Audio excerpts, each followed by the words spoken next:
বন্ধুরা, হঠাৎ যখন রাত 2টার সময় একটি মেয়ে চুপচাপ রাম মন্দিরে প্রবেশ করলো, তারপরে যে অলৌকিক ঘটনা ঘটলো তা দেখে সবাই হতবাক হয়ে গেল। অযোধ্যায় রাম মন্দিরে প্রাণ প্রতিষ্ঠার আগে এবং পরে অনেক অলৌকিক ঘটনা দেখা গেছে, যা প্রমাণ করে যে রাম মন্দিরের অস্তিত্ব চিরন্তন সত্য। সে সময় অনেক জায়গায় শকুন দেখা গেছে। বেশ কয়েকটি জায়গায় একদল ভাল্লুকের আবির্ভাব, একটি বানর ভগবান শ্রীরামের মূর্তির সাথে হাঁটা, সেই সাথে মন্দিরের গর্ভগৃহে বানরের উপস্থিতি। রাম মন্দিরে এমন অনেক অলৌকিক বড় বড় ঘটনা ঘটেছে, যা দৃঢ় প্রমাণ দেয় যে সত্যি কোনো শক্তি আছে যা পৃথিবী চালাচ্ছে। কিন্তু বন্ধুরা, 24শে জানুয়ারি অযোধ্যা দিল্লিতে বসবাসরত উমেশ ও সীমা নামের দুই স্বামী স্ত্রীর সাথে কি ঘটেছিল তা জানার পর আপনিও হতবাক হয়ে যাবেন এবং আপনি বুঝতে পারবেন যে এটি সত্যি ভগবান শ্রীরামের অলৌকিক ঘটনা।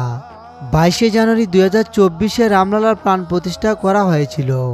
এই দিনে দেশের বিভিন্ন অনেক বড় বড় ব্যক্তিত্ব সেখানে উপস্থিত ছিলেন এবং সবাই যখন রামলালার মূর্তি দেখেন তখন তার মনোরম হাসি ছড়িয়ে পড়ে সবার হৃদয়ে।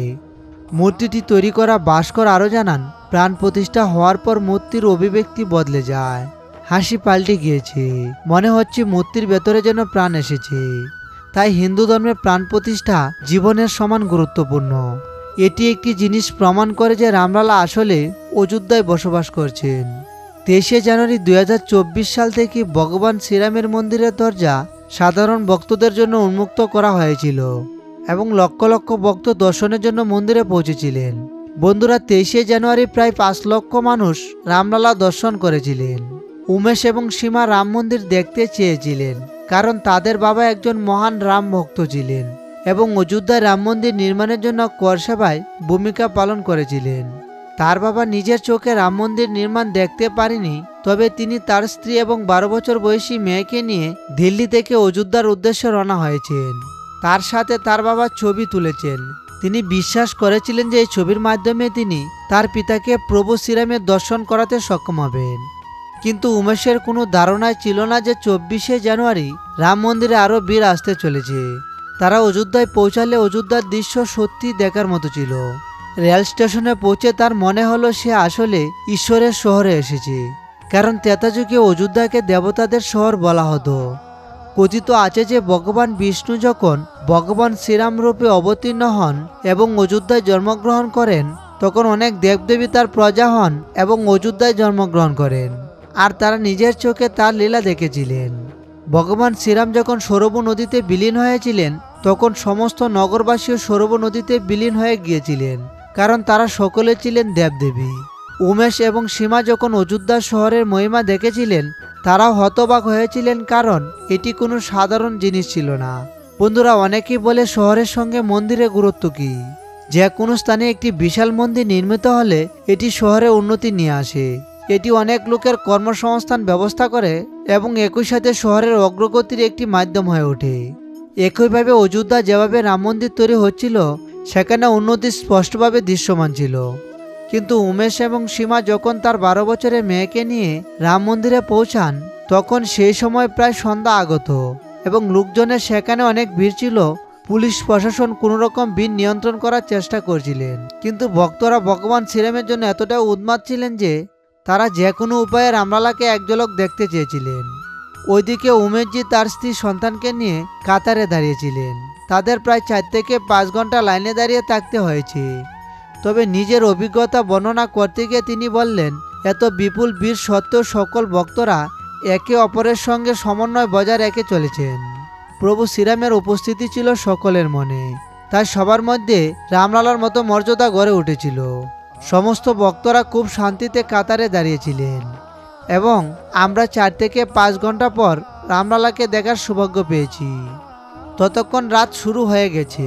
আমি আমার স্ত্রী ও মেয়ের সাথে রামলালাকে দর্শন করছিলাম এবং তাকে আমার বাবার ছবি দেখালাম। এটা মনে হলো বাবার আত্মা যেন আজ শান্তি পেয়েছে, কারণ তিনি কর সেবায় গুরুত্বপূর্ণ ভূমিকা পালন করেছিলেন। কিন্তু আমার ধারণা ছিল না যে আজ ভগবান শ্রীরাম আমার ভক্তির পরীক্ষা করতে চাইছেন, কারণ বীরের পরিবেশের কারণে রাতে মন্দিরের দৃশ্যটি খুবই ভয়ঙ্কর ছিল এবং যখন বেরোবার সময় হলো, তখন মন্দিরের বাহিরে বিশাল জনসমাগম রামলালাকে দর্শন করে পেয়েছিল। এদিকে হঠাৎ করে আমার স্ত্রীর হাত থেকে আমার 12 বছর বয়সী মেয়ে হর্ষিতা হারিয়ে গিয়েছে, কিন্তু বীরের মধ্যে সে টের পায়নি। আমরা ভগবান শ্রীরামের নাম জপ করতে করতে মন্দির থেকে বেরিয়ে এলাম এবং যখন দেখতে পেলাম আমাদের মেয়ে আমাদের সাথে নেই, তখন আমরাও জ্ঞান হারিয়ে ফেললাম। কিন্তু আমাদের মেয়ের অবস্থান সম্পর্কে আমাদের কোনো ধারণা ছিল না। মেয়েকে খুঁজতে খুঁজতে আমরা হঠাৎ হনুমানগুড়ি মন্দিরে পৌঁছে গেলাম। সেখানে পৌঁছে আমরা হনুমানজির কাছে প্রার্থনা করেছিলাম যে আপনি ভগবান শ্রীরামের কার্য সম্পূর্ণ করতে গুরুত্বপূর্ণ ভূমিকা পালন করছেন এবং আজ আমরা রামলালাকে দেখতে এসেছি, কিন্তু আমাদের মেয়ে কোথায় যেন হারিয়ে গেছে। হে প্রবণ কুমার, আমরা আপনাকে অনুরোধ করছি এটিকে ভগবান শ্রীরামের কাজ হিসেবে বিবেচনা করুন এবং আমাদের কন্যাকে কোনো না কোনো উপায়ে খুঁজে বের করুন। আমরা হনুমানগুড়ি মন্দিরে বসে কিছুক্ষণ কাঁদতে থাকি। আমাদের সমর্থন করা কেউই ছিল না এবং আমাদের চোখের জল মোছার কেউ ছিল না, কিন্তু এটি বিশ্বাস ছিল যে সংকটমোচন হনুমানজি আমাদের সমস্যাগুলো অবশ্যই দূর করবেন। তারপরে সেই জায়গায় এক অলৌকিক ঘটনা ঘটে, তা আমরা কল্পনা করতেই পারিনি। হনুমানগুড়ি এলাকায় আমরা একটি বানরকে দেখেছি যার মুখ লাল এবং তার হাতে একটি রুমাল ছিল। যখন আমরা সেই রুমালটি মনোযোগ দিয়ে দেখলাম, এটি আমাদের মেয়ে হর্ষির ছিল, কিন্তু প্রশ্ন ছিল সেই রুমাল ওই বানরের কাছে এলো কি করে। উমেশ এবং সীমা কিছু আশ্বাস পেয়েছিলেন, কিন্তু তারা তাদের মেয়েকে এখনো খুঁজে পায়নি। তিনি এটাকে হনুমানজির চিহ্ন হিসেবে বিবেচনা করেছিলেন। এরপরে সে বানরকে তাড়া করতে থাকে। তারা বানরকে অনুসরণ করতে করতে 1.5 কিলোমিটার যাত্রা শেষ করে আবার পৌঁছে গেল অযোধ্যা রাম মন্দিরের দরজায়। রাতে দরজা বন্ধ ছিল, ভিতরে যাবার কোনো উপায় ছিল না, কিন্তু বানরটি রাম মন্দিরের দরজা হর্ষির রুমাল রেখে চলে গেল। মনে হলো মন্দিরের ভিতরে তার মেয়ে উপস্থিত। এখন অপেক্ষা করা ছাড়া উমেশ আর সীমার আর কোনো উপায় ছিল না। তারা ভগবান শ্রীরামজির কাছ থেকে আশা করেছিলেন যে প্রভু তাদের কথার মান অবশ্যই রাখবেন। তাদের সংকটমোচন হনুমানজির প্রতি বিশ্বাস ছিল। ভগবান শ্রীরামলালার দরজা খুলে দেওয়া হয়, তখন সেখানে প্রচুর ভিড় ছিল। মনে হচ্ছিল এত ভিড়ের মধ্যে মেয়েকে কিভাবে খুঁজে পাবেন তিনি। তারপর রাম মন্দিরের দরজা খুলতেই উমেশ এবং সীমা মন্দিরের ভিতর ঢুকতে লাগলো, কারণ মন্দিরের পুরোহিত মেয়েটিকে হাতে নিয়ে ভিতরে দাঁড়িয়েছিলেন। তিনি বলেন এই মেয়েটি সম্ভবত রাত থেকেই এই মন্দিরে ছিল।